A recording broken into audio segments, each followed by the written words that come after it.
et les gens ont aimé les sociétés, aimé, peu importe le nom du fleuve qui nous fait noyer dans l'eau. Alors, nous avons dans le futur, il y a d'abord le développement durable avec la solidarité en gouvernance et en prévision, planification, anticipation, en attendant que les patrons, les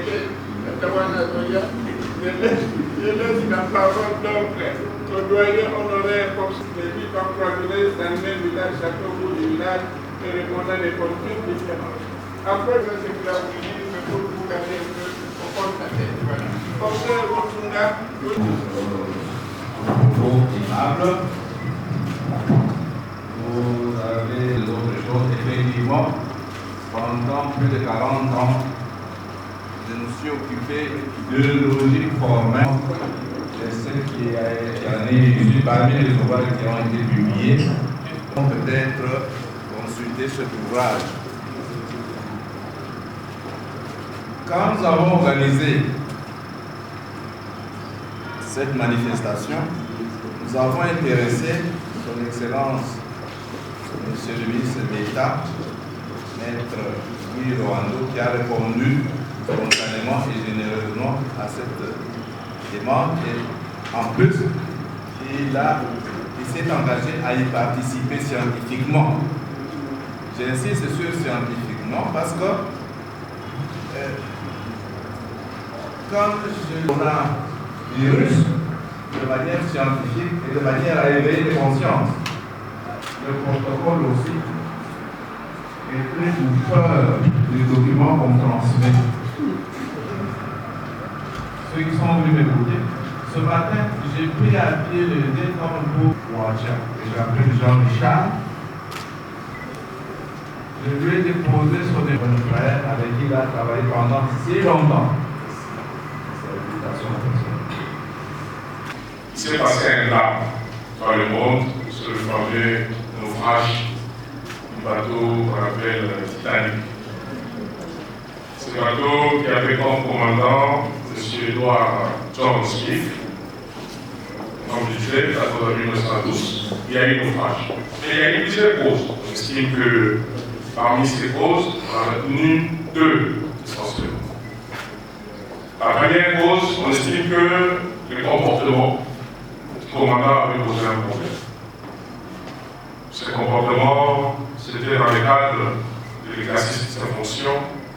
Il devait être attentionné, suivre l'état d'avancement du bateau, même s'il y avait du plaisir dans le bateau, même s'il y avait de la fête, même s'il y avait tout ce que vous pouvez imaginer, il y a tout un film qui illustre un peu l'état d'esprit des personnes qui étaient dans ce bateau. Il y avait l'opulence, un peu l'état du rose, que ce soit le riche. Mais il avait perdu lui d'être concentré.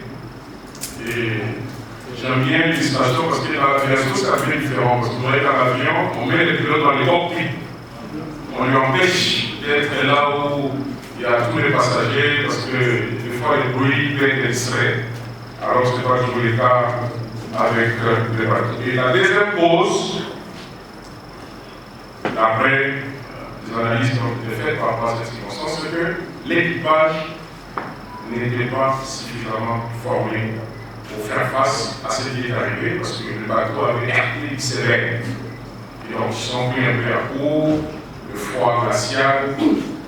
Ce sont donc les deux principales causes qu'on a relevées qui ont été à la base de ces grands incidents. Ainsi donc, on estime que ces deux facteurs sont bel et bien l'illustration parfaite d'une navigation à vue qui a conduit à ces événements.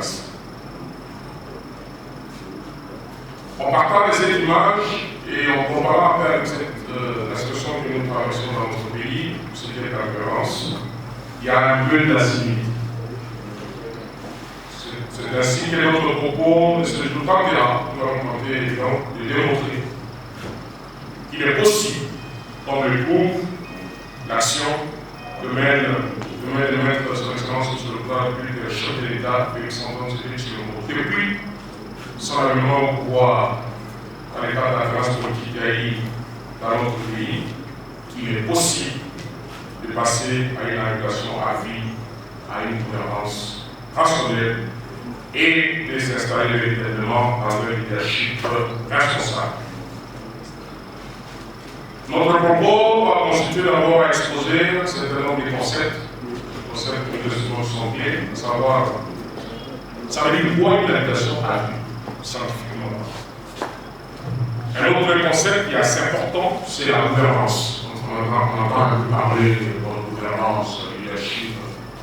Il s'agit de quoi? C'est quoi la consistance, le contenu de ces concepts qui est la gouvernance. Troisièmement, nous allons essayer de parler, d'exposer sur la rationalité, la raison. Je suis content parce que le professeur Toundagué est ici. C'est même la psychologie. Il y a des phases. La phase de la réflexion, la phase du raisonnement, la phase du jugement. L'action humaine passe dans plusieurs phases sur le plan psychologique et donc scientifique. Nous allons tenter aussi d'expliquer le mot leadership. C'est quoi le leadership? Tout le monde est leadership. Apparemment, on n'arrive même pas à trouver l'équivalent en français, parce que c'est tout le monde, vous savez, qui ne parle pas l'anglais leadership. C'est un mot anglais. C'est du mot leader, celui qui guide. Et un autre concept qui va nous intéresser, c'est le management. Là encore, c'est un entraînement. C'est l'anglais, c'est quoi le management? Je vois les centres de formation en management, spécialiste en management, docteur en management. Concept qui revient un peu dans le jargon quotidien. Et enfin, le développement. Parce que tous ces concepts, tels que nous les avons alignés, doivent déboucher sur le bien-être social, sur le développement. C'est ça le socle, la résultante de toute la démarche humaine. Que ce soit le travail qui est fait par les chercheurs, les professeurs d'université, ça doit avoir une conséquence à la vie sociale. Même si on dit que les faits précèdent les droits, mais c'est le développement qui est visé. Vous avez suivi ici, le professeur tout à parler de l'ODD, nos activités de développement à l'horizon. Tout ça, c'est pour viser le bien-être social. Oui, merci bien. Je m'appelle David Ongombe. Je suis professeur à l'UPEN et professeur à l'Université catholique du Congo. J'ai été invité comme intervenant dans une journée scientifique organisée par le centre polyvalent Monseigneur Tarcisse Tshibangou Tshishiko et à la fois par le groupe de recherche dynamique sociale de l'UNIKIN. L'invitation a été particulière parce que justement, après le décès de Monseigneur, c'est votre humble serviteur qui dirige la coordination de toutes les activités et initiatives pour pérenniser la mémoire de Monseigneur. Donc c'est moi qui suis responsable de ces activités, mais pour autant que c'est le centre polyvalent Monseigneur Tarcisse Tshibangou de l'UNIKIN qui, par le biais de la journée d'aujourd'hui, organisée en collaboration avec le groupe de recherche sur la dynamique sociale, une journée scientifique, on a voulu m'associer. Et j'ai vu que le ministre, son Excellence, Monsieur le ministre, Maître Guy Loando, lui aussi a été invité pour donner un exposé. Et alors, de mon côté, par rapport aux autres apports, comme intervention, j'ai développé un thème qui regarde plutôt, n'est-ce pas, l'influence, les tares, n'est-ce pas, du passé colonial et de l'esclavage dans la vie ou la dynamique, n'est-ce pas, d'organisation sociale, d'intégration des personnes dans nos sociétés d'aujourd'hui par rapport, n'est-ce pas, aux besoins de contrôler l'avenir à partir, n'est-ce pas, des études prospectives.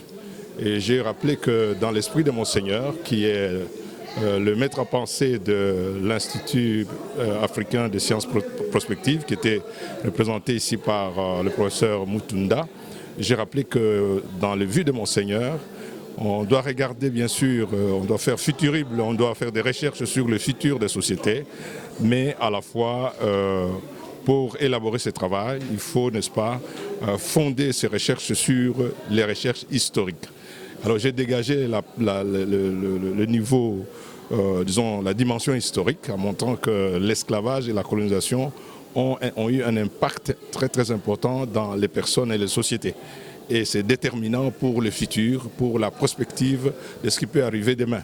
Et j'ai posé le problème en termes des intuitions de Monseigneur, dire qu'il nous faudra, dans la perspective des sciences prospectives, intégrer la neuroscience que Monseigneur adulait de tout son cœur, parce que la neuroscience nous permettrait de mieux comprendre le sujet humain qui est en situation de conflit, de difficultés, de misère, quels sont ces modes de comportement par rapport aux exigences du développement. Et j'ai donné même un exemple, un petit exemple, vous vous rappelez, et je crois que ça c'est capital. Si vous ne faites pas ça, vous faites ce qu'on appelle du négationnisme, c'est-à-dire vous niez que le Congolais est souffrant.